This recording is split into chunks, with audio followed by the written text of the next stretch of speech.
सांग आज आम प्रस्तुत करवा बेसन रे फाफड़ा एवं कड़ी जोटा गुजराटर फेमस नास्ता आपड़ चाहिए आपको घरे प्रस्तुत कर नास्ता बनई पारे यही आप नास्ता खाइबे बहुत टेस्ट लगे। चलते एवं आम प्रस्तुत करवा कि बेसन नवा भल भाव आम चलई दबा बहुत टेस्ट लगे खायापी। एवं किसी जुआणी नवा हाथ में मलिकी आम देदबा एवं गोटे टाटिया आम अल्प पानी नवा स्वाद अनुसार लुण देदबा अल्प खाइबा सोढ़ा देदबा एवं गोटे चामच आम तेल देदबा ताकू भल भाव आम मिसई दबा। आमर मिसीगला आम बेसन रे दे भल भाव अटा दलिला भाई आम दलिदबा ये आम बेसन को दलिदबा। आमर बेसन दलिगला आम अल्प तेल मारिदबा एवं 10 मिनिट ताकू घोड़े दबा भल नरम हो।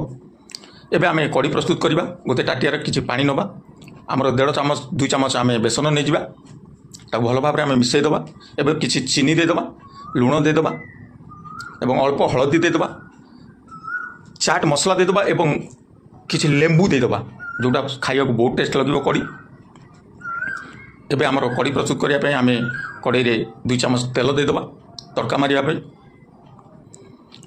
किसी सोरिष देदबा एवं कंचा लका आम काटिकी रखिथबा देदबा भूसंग पत्र देदबा आमर भल भाव आम तड़का मारिदबा आमर धीरे धीरे आम अजाड़ी ये आम तड़का मारिदबा 4 ରୁ 5 मिनिट आम भल भाव गोलेबा जहाँफल आम फुटी आसो और कड़ी प्रस्तुत हो।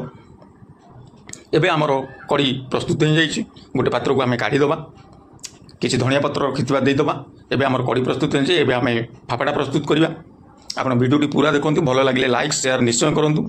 एबे आमर बेसन बढ़िया नरम हो जाइए एबे आम फाफड़ा प्रस्तुत करवा ये आप प्रस्तुत करेंगे बहुत बढ़िया लगे खायापी नास्ता ये आप हाथ में फाफड़ा प्रस्तुत करेंगे बहुत टेस्ट लगे खायापी।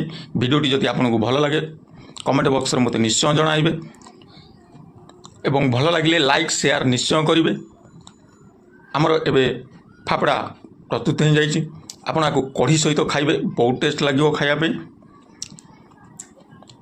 एबे आमर फाफड़ा प्रस्तुत हो जाइए आपको कड़ी सहित खाइबे एवं समस्त को खुआइबे बहुत टेस्ट रहिबो।